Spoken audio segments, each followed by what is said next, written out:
Bom dia, sétimo ano. Na aula de hoje, essa é a aula que está sendo postada na sexta-feira, tá? Dia 2 de outubro. E ela vai dar continuidade, na verdade, aos assuntos que nós vimos durante essa semana no sétimo ano, certo?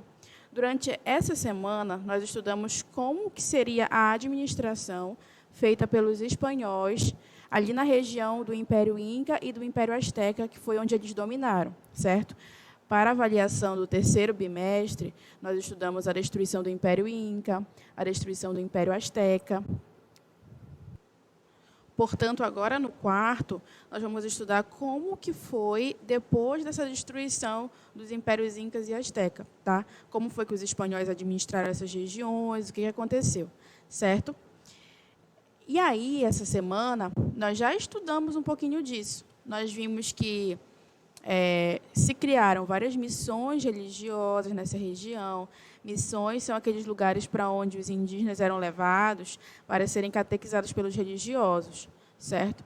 Vimos o que era uma ordem religiosa, que é aquele conjunto de padres, poderiam ser dominicanos, franciscanos, jesuítas, que vieram para a América para justamente catequizar esses indígenas, certo? Porque vocês têm que ter sempre na cabeça de vocês que os espanhóis eles se consideravam superiores aos indígenas. Então, eles consideravam a sua religião, a sua cultura superior a desses nativos que viviam aqui na América, tá?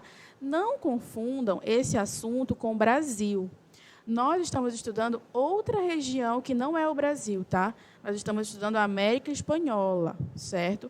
A região da América que foi dominada pelos espanhóis.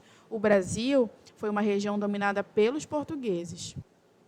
Então, sabendo disso, tenham em mente que nós estamos estudando a América Espanhola, que é diferente da América Portuguesa, tá? A América Espanhola são aqueles países que hoje falam espanhol, aqui na América. A América Portuguesa é o Brasil, tá? Que fala português, ok? Então, vimos aqui a questão das missões religiosas e das ordens religiosas que vieram para cá. Depois, nós, em sala, fizemos aquelas duas pirâmides, a pirâmide administrativa e a pirâmide social.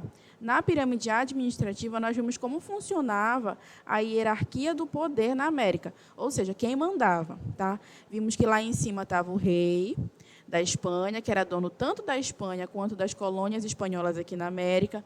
Vimos que embaixo do rei tinha a Casa de Contratação e o Conselho das Índias. Vimos a função de cada um desses. Vimos os vice-reinos. Vimos que os espanhóis criaram 4 vice-reinos aqui, certo? E que cada vice-reino tinha o seu vice-rei, tá? Embaixo do vice-rei tinha a audiência, que controlava o poder do rei. E embaixo da audiência tinha os cabildos, certo? Então, vocês têm que ter na mente de vocês essa pirâmide administrativa, tá? Aqui na outra página, nós pulamos durante essa semana, tá? Essa página. E são essas duas páginas que eu vou explicar hoje, economia e trabalho, tá? Mas deixa eu passar aqui para aquela que nós trabalhamos em sala ainda. Em sala ainda trabalhamos mais essa página, que era a pirâmide social, tá? Como era a sociedade na América Espanhola. Falei com vocês que a gente tem que pensar 5 camadas para essa sociedade espanhola. Lá em cima, os chapetones, que eram aqueles espanhóis que vinham para a América exercer cargos importantes. Embaixo dos chapetones tinham os crioulos, que eram aqueles descendentes de espanhóis nascidos na América, que também exerciam cargos aqui, tá? Os mestiços, que eram aqueles filhos da mistura, né, entre espanhóis e indígenas.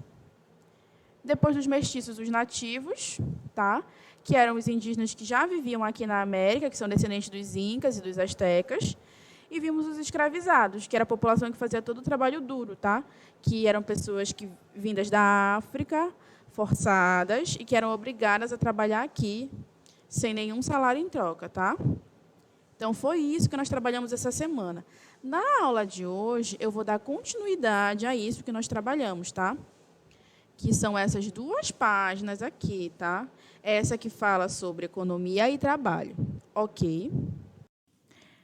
Então, pessoal, aqui nessa parte de economia e trabalho, vocês precisam saber alguns conceitos básicos, tá? Não é nada difícil, é tudo bem tranquilo, vocês vão ver. Primeira coisa que vocês precisam saber é que existiu uma relação de fidelidade entre a Espanha e as colônias espanholas, tá? Essa relação de fidelidade se chamava monopólio comercial. Em alguns livros também pode aparecer como pacto colonial, que dizia o seguinte, que a colônia ela só poderia comercializar com a sua metrópole. Então, por exemplo, se a Inglaterra quisesse vir comprar ouro na América Espanhola, ela não podia. Por quê? Porque o ouro da América Espanhola só poderia ir para a Espanha, certo? Então, era uma relação de fidelidade, tipo um casamento mesmo, tá? E se chama monopólio comercial. Ainda dentro dessa parte da economia, nós temos que saber qual era a principal atividade econômica, tá? A principal atividade econômica era a mineração, ou seja, a extração de ouro e prata, certo? Os espanhóis deram a sorte de encontrar nessa parte da América muito ouro, então eles tiraram muito ouro daqui. Primeiro eles encontraram ouro na região da Nova Espanha, tá? Do vice-reino da Nova Espanha, lá em 1530, mas depois eles encontraram Potosí, que foi de onde eles tiraram muito metal precioso, tá?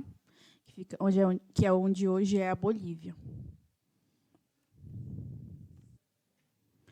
Aqui desse outro lado, eu tenho as formas de trabalho que eram utilizadas pelos espanhóis, tá? Formas de trabalho, na verdade, não. Formas de exploração, tá? Eram duas, basicamente, a encomienda e a mita. Nessa primeira aqui, na encomienda, os exploradores, né, os espanhóis, eles pagavam um tributo ao rei para pegar determinado número de indígenas para explorar o trabalho.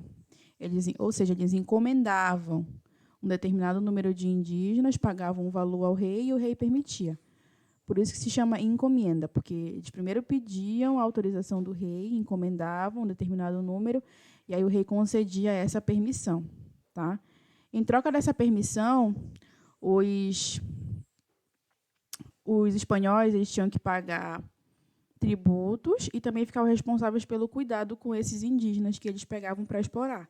Ou seja, forneciam roupas, forneciam alimentos e cuidavam da catequização, principalmente, porque o rei concedia esses indígenas para esses espanhóis explorarem o trabalho, mas, em troca, o rei queria que esses indígenas se transformassem em fiéis à religião católica.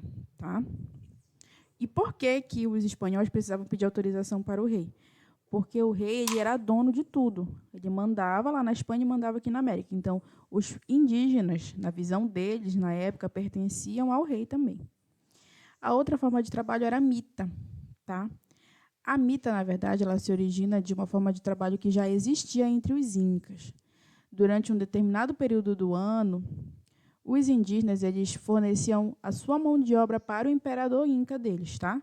Isso aí é uma tradição que já é milenar deles. Os espanhóis se aproveitaram dessa tradição e passaram a explorar também essa forma de trabalho nesses povos indígenas.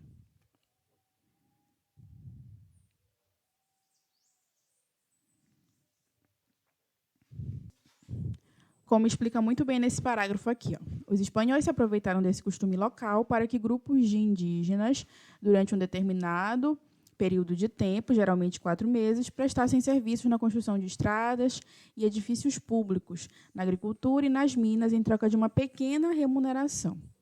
Ok? Então, são essas duas formas de trabalho. Então, dessas duas páginas, vocês precisam saber basicamente o quê? O que é o monopólio comercial, qual a atividade econômica e as duas formas de trabalho, que é a mita e a encomenda, e saber a diferença entre encomenda e entre a mita. Lembrando que a encomenda eles encomendavam do rei espanhol um determinado número de indígenas para trabalhar para eles e, em troca, cuidavam e catequizavam esses indígenas. Na mita, esses indígenas serviam eles durante um determinado período de tempo em troca de uma pequena remuneração. Certo? Então, por hoje é só. Vocês vão fazer atividades sobre isso, tá? Não vou colocar questões sobre aquilo que nós já vimos essa semana. Vou colocar questões somente sobre essa parte do assunto. Ok? Tchau, tchau.